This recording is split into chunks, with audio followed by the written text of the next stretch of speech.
Wake up, everybody. I don't know what is going on here. Kamala is now pro crypto, and the way she's going pro crypto is really, really interesting. So, we're going to break that down today. It's kind of like they're grabbing at straws. We are, I think, under 20 days. Is it 20 days away from the presidential election? Maybe a little bit more than that. But I'm telling you guys, it doesn't matter right, it doesn't matter left. Crypto is here to stay. Will it look very different? Absolutely. But I'll tell you what, the new financial system is here. So you should have no fear about that.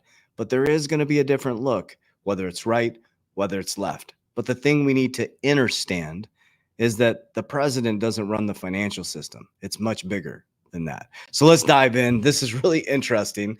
The way that Kamala Harris is coming out around crypto. Now, we know she said she was going to go to the Bitcoin conference and then she backed out of the Bitcoin conference. But this came out yesterday, October 14th, 2024. And then on the back end of this video, we're going to show you BlackRock, Larry Fink, their Q3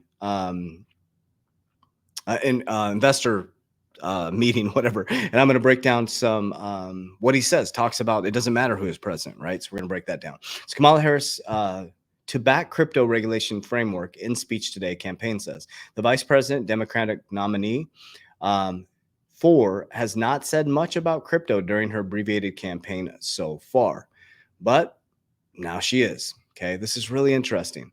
In outreach, and I'm going to show you the actual document, in outreach to Black men, Harris to vow to legalize weed, pro crypto, and protect crypto.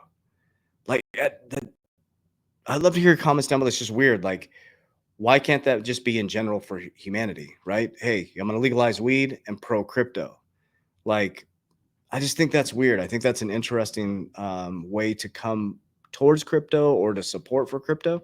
So Vice President Kamala Harris is pledging Monday to legalize recreational marijuana, protect cryptocurrency assets, and give 1 million loans to Black entrepreneurs as part of her efforts to court Black voters who may be pivotal in the presidential race. This just feels weird to me. It just does. I don't know. It just feels weird. Why wouldn't you just do that for humanity? Why wouldn't you give loans to small business owners, right? Why wouldn't you legalize marijuana if that's what your stance is and vow to protect crypto? But we know what's going on here. Okay.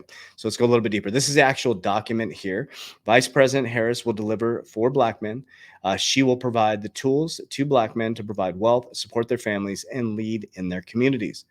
Number one, she'll provide $1 million loans that are forgivable to Black entrepreneurs and others and to start a business, which I think is fantastic.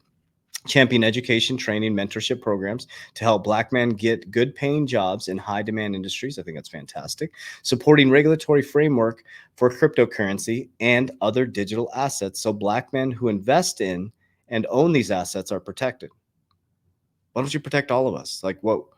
Support regulatory framework for cryptocurrencies and other digital assets so Black men who invest in and own these assets are protected. Can you do that for all of us? I mean, I think we're all in this together, man. It just seems weird to me. I don't know. Legalizing regulation of marijuana and creating opportunities for Black men in America to succeed in new industry. So, I mean, I know there's other people that smoke marijuana and it's very, very beneficial to them, right? That's not my forte or not my cup of tea, but why don't we help regulatory framework in cryptocurrency because it's good for humanity? I don't know. I would love to hear your guys' opinion down below. Really interesting stance that she's taking. Seems like they're grabbing at straws to me. It just does. Just in BlackRock, Bitcoin ETF has already done over 800 million in trading volume today. This shit is getting wild. This came out as well. The Korean SEC has formed a virtual asset committee to discuss the approval of Bitcoin spot ETF. And this is Kathy Woods, one of my favorites. She's one that I think she's one of the top female investors. I think she's one of the top investors. Take out female in general. She is fantastic. But listen to her talk about Bitcoin. Are you still confident in that $1 million target for Bitcoin? Yes, actually, the more uncertainty and volatility there is in the global economies, the more our confidence increases in Bitcoin, And one of the reasons is we've just been through an inflationary scare. We think it was very much supply chain driven, and Bitcoin is a hedge against it. Okay, so there you go. They're all saying it's a hedge against inflation. It's a hedge against a declining dollar. The BRICS is coming together on the 22nd through the 24th, and they're going to continue their de-dollarization strategy. This is all over the internet right now. The BlackRock Q3 2024 earnings conference call. That's what I was trying to say in the beginning. So this came out from Watcher Guru. So I went over to actual BlackRock's. Is this on their website? This is business presentations. My apologies. BlackRock. So if you want to check it out, business presentations. And if you go to minute 5707, so let's remember that number just in case my internet does the wacky thing. And we are going to listen to what Larry Fink says about will the presidential election or who is the presidential candidate affect cryptocurrency. Budish with Barclays. Hey, Ben. Good morning. Good morning, and thank you for having me on the call. Wanted to ask about your ambitions in digital assets to maybe change it up a little bit. It seems like one way or another we're going to have a new president next year who's going to be more friendly to the industry. And while it could take some time to see new rules and regulations, I'm just wondering, what do you see as the key opportunities for BlackRock that this change in posture from Washington could unlock, sort of beyond the ETF business and some of the other custody things you do? Thank you. Well, first, I'm not sure if either president or other candidate would make a difference. I do believe the utilization of digital assets are going to become more and more of a reality worldwide. Okay, so I don't think either president will make a difference. The utilization of these assets will be worldwide. This coming from the largest asset manager in the world, who now is the largest holder in the Bitcoin ETF. Remember, guys, it's not the president's running the financial system. Conversations we're having with institutions worldwide. Listen. Conversations about how should they think about digital assets, what type of asset allocation there should be. I mean, we believe Bitcoin is an asset class in itself. It is an alternative to other commodities like gold. And so I think the application of this form of investment will be expanded.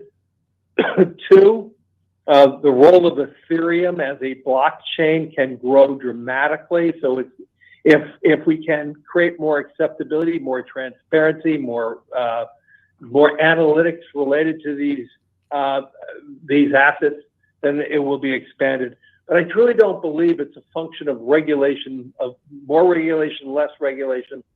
I think it's a function of liquidity, transparency, and then through that process, no different than when you years ago when we started the mortgage market, years ago when So he just dives into that. I mean, this is the largest asset manager in the world, not touting BlackRock or saying this is who should follow, but follow the money, guys. I mean, largest asset manager in the world is telling you flight to quality. Cathie Woods, flight to quality. Robert Kiyosaki, flight to quality.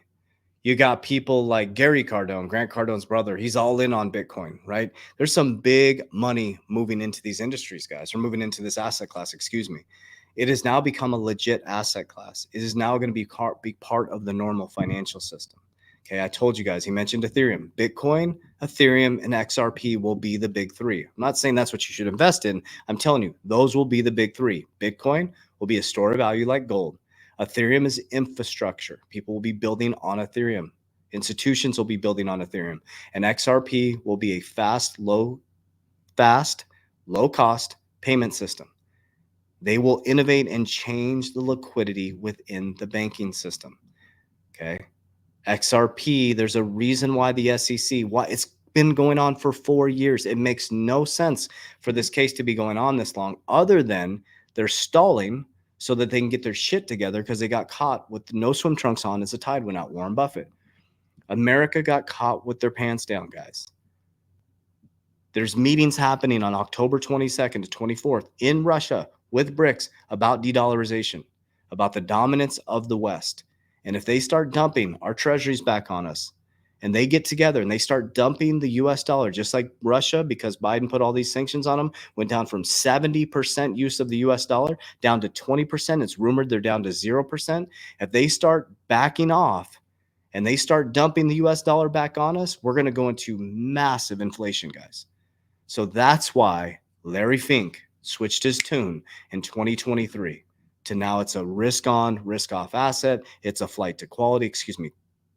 Kathy Wood said risk on, risk off asset. Larry Fink said it's a flight to quality. He went all in on Bitcoin. He is the top 3 holder in MicroStrategies, which is #1 in Bitcoin. And all of a sudden, an HBO documentary all of a sudden comes out that humanizes Satoshi Nakamoto, and the guy that they said who it is says, it's absolutely not me. But who's the largest holder in HBO? Bitcoin, or sorry, BlackRock and Vanguard, top 2 holders. Guys, remember the presidential, everybody's like, oh, the president doesn't make the decisions on the financial system, guys. It's going to look a lot different either way. But when we wake up on November 6th, it's not going to change my financial narrative. It's not going to change building generational wealth for my family. Build a plan, stick to it, develop financial literacy, create discipline in your finances, get rid of all bad debts, go down to debts and non-negotiables that you need, and all the rest invest. That's what I do. And I did that from 2020 to 2022. When it all came collapsing down, I accumulated from 2022 to 2024. Now we're going into the exciting times, which is 2024, 2025, back into 2024, which is a month away.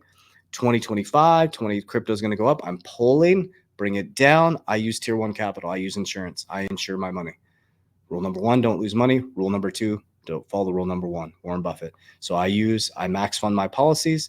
I'll be innovating more into my companies, precious metals, real estate, and I cannot wait for the bear market 26 to 29. That's when we're going to get really wealthy. That's when you're patient, you accumulate, and then that next bull run, you're going to have more institutions coming in. You're going to have tons of liquidity flooding into this market, and you're going to get out of the speculation phase, and you're going to see adoption phase, and that's where we're going to see massive price appreciation.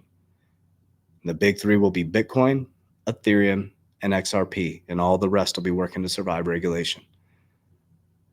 So have a game plan. Don't get played emotionally by these markets, and understand with God and Christ, we win 100% of the time. This has to happen. All this darkness has to happen. Darkness will always come to light, and the new currency is authenticity. I love you guys. Warriors, rise. Get your shit together. Let's go. If you need any support at all, so if you click the description of this video here, or you click my social media platform, click the link, okay? There's going to be 2 things. Number 1 is the Coach JV Academy. I've helped over 8,000. We're going to be 700 people, I think, in a couple days here, worldwide since 2020. Get their shit together with my revolutionary 120-day challenge, a badass community, live calls to keep you updated on everything going on. Then we get hundreds of messages a day, so we created a free resource around how I insure my wealth. What's more important is what your needs are, okay? So we have what's called a needs assessment. Fill that out in detail. If you're going to fill it out, show up. We're getting hundreds of appointments a week, okay? So make sure you show up to your appointment. So I have my team working overtime right now. If you book an appointment, make sure you show up. They will text you, call you, email you. They're going to break down everything for you, and they're going to help you with retirement strategies. Okay, that will help you. It's a free consultation. You'll never send them money. If anybody's DMing you or anybody's in your comments asking about crypto or trading platform, we do not. That's not us. Those are scammers. People are using my likeness and image to scam people. I will never DM you. I will never ask you to send us money. My team won't do that either. It's a free consultation. Okay, so if you click the link, you have the Coach JV Academy. You got the needs assessment. And I think that's all we got for you guys. God bless you. I love you. Warriors. Get your shit. Let's go.